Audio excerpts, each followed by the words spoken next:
Fra 1. mai i år har Postverket startet sin nye virksomhet, Postgirotjenesten. I Postgirogården i Tollbugata 17 har Postgirokontoret fått sine lokaler. Ved åpning av Postgirokonto leveres inn et innbetalingskort på det beløp som kontoen ønskes åpnet med. Kortet bokføres, stemples og går videre til registrering, hvorunder kunden får tildelt sitt kontonummer.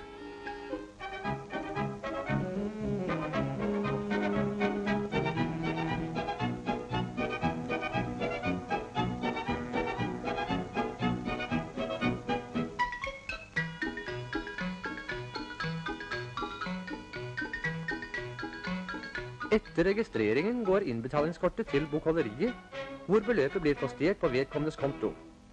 Når åpningen av konto er i orden, får kontoinnehaveren oversendt de nødvendige blanketter fra Postgirokontoret og kan disponere over sin konto.